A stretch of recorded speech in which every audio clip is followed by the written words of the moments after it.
ॐ धाता पुरस्ताद्यमुदा जहार शक्रः प्रविद्वान् प्रतिसच्यतस्रः तमेवं विद्वानमृतये भवते नान्यः पन्था अयनाय विद्यते सहस्रशीर्षं देवं विश्वाक्षं विश्वशम्भुवं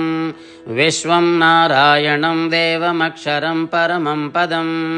विश्वतः परमान्नित्यं विश्वं नारायणगं हरिं विश्वमेवेदं पुरुषस्वदिशमुपजीवति पदिं विश्वस्यात्मेश्वरगं शाश्वतगं शिवमच्युतं नारायणं महाज्ञेयं विश्वात्मानं परायणं नारायणपरं ज्योतिरात्मा नारायणः परः नारायणपरं ब्रह्मतत्त्वं नारायणः परः नारायणपरो ध्याता ध्यानं नारायणः परः यच्च किञ्चित् जगत्सर्वं दृश्यते श्रूयतेरिपि वा अन्तर्बहिः स तत्सर्वं व्याप्य नारायणस्थितः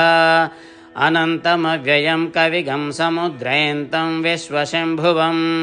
पद्मकोशप्रतीकाशकं हृदयं चाप्यथोमुखम् अधो निष्ट्यावितस्त्यान्तेनाभ्यामुपरि तिष्ठति ज्वालमालाकुलं भाति विश्वस्वायतनं महत् सन्तसगं शिलाभिस्तुलं भत्याकोशसन्निभं तस्यान्ते सुशिरगं सोक्ष्मं तस्मिं सर्वं प्रतिष्ठितं तस्य मध्ये महानग्निर्विश्वाच्यर्विश्वतो मुखः सो अग्रभुग्विभजनश्चन्नाहारमजरः कविः तिर्यगोर्ध्वमदस्सायैरिष्मयैस्तस्य सन्तता सन्तापयति स्वं देहमापादतलमस्तकः तस्य मध्ये वह्निशिखा अणीयोर्ध्वा व्यवस्थितः नीलतो यदमध्यस्ताद्विद्युल्लेखेव भास्वरा नीवारसूकवत्तन्वी पीता भास्वत्यणूपमा तस्या शिखाया मध्ये परमात्मा व्यवस्थितः स ब्रह्मा स शिवः स हरिसेन्द्रसोऽक्षरः परमस्वराट् योपां पुष्पं वेद पुष्पवान् प्रजावान् पशुमान् भवते चन्द्रमा वा अपां पुष्पं पुष्पवान् प्रजावान् पशुमान् भवते य एवं वेद योपामायतनं वेद आयतनवान् भवते अग्निर्वा अपामायतनम् आयतनवान् भवते यो अग्नेरायतनं वेद आयतनवान् भवते आपो वा अग्नेरायतनम् आयतनवान् भवते य एवं वेद योपामायतनं वेद आयतनवान् भवते वायुर्वा अपामायतनम् आयतनवान् भवते यो वायोरायतनं वेद आयतनवान् भवते आपो वै वायोरायतनम् आयतनवान् भवते य एवं वेद योपामायतनं वेद आयतनवान् भवते असो वै तपन्नपामायतनम् आयतनवान् भवते यो मुष्यतपत आयतनं वेद आयतनवान् भवते आपो वै आमुष्यतपत आयतनम् आयतनवान् भवते य एवं वेद योपामायतनं वेद आयतनवान् भवते चन्द्रमा वा अपामायतनम् आयतनवान् भवते यश्चन्द्रमस आयतनं वेद आयतनवान् भवते आपो वै चन्द्रमस आयतनम् आयतनवान् भवते य एवं वेद योपामायतनं वेद आयतनवान् भवते नक्षत्राणि वा अपामायतनम् आयतनवान् भवते यो नक्षत्राणामायतनं वेद आयतनवान् भवते आपो वै नक्षत्राणामायतनम् आयतनवान् भवते य एवं वेद योपामायतनं वेद आयतनवान् भवते पर्जन्यो वा अपामायतनम् आयतनवान् भवते यः पर्जन्यस्यायतनं वेद आयतनवान् भवते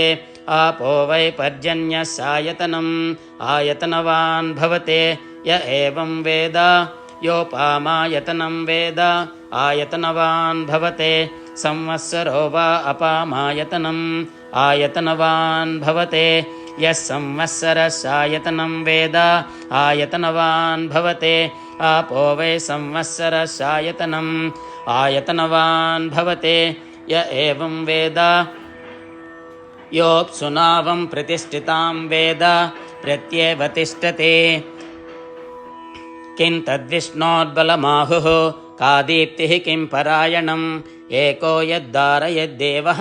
रेयति रोदसी उभे वाताद्विष्णोर्बलमाहुः अक्षरादीप्तिरुच्यते त्रिपदाद्धारयद्देवः यद्विष्णोरेकमुत्तमम् राजाधिराजाय प्रसय्यसाहिणे नमो नयं वै श्रवणाय कुर्महे समे कामान् कामकामाय मह्यं कामेश्वरो वै श्रवणो ददातु कुबेराय वै श्रवणाय महाराजाय नमः। ॐ तद्ब्रह्मा ॐ तद्वायुः ॐ तदात्मा ॐ तत्सत्यम् ॐ तत्सर्वम् ॐ तत्पुरोर्नमः। अन्तश्चरति भूतेषु गुहायां विश्वमूर्तिषु त्वं यज्ञस्त्वं वषत्कारमिन्द्रस्त्वगं रुद्रस्त्वं विष्णुस्त्वं ब्रह्मत्वं प्रजापतिः त्वं तदावापो ज्योतिरसोऽमृतं ब्रह्म भूर्भुवस्सुवरोम् ईशानाः सर्वविद्यानामीश्वरः सर्वभूतानां ब्रह्माधिपतिर्ब्रह्मणोऽधिपतिर्ब्रह्मा शिवो मे अस्तु सदाशिवोम् ऋतगं सत्यं परं ब्रह्म पुरुषं कृष्णपिङ्गलम् ऊर्ध्वरेतं विरूपाक्षं विश्वरूपाय वै नमो नमः। नारायणाय विद्महे वासुदेवाय धीमहि तन्नो विष्णुः प्रचोदयात्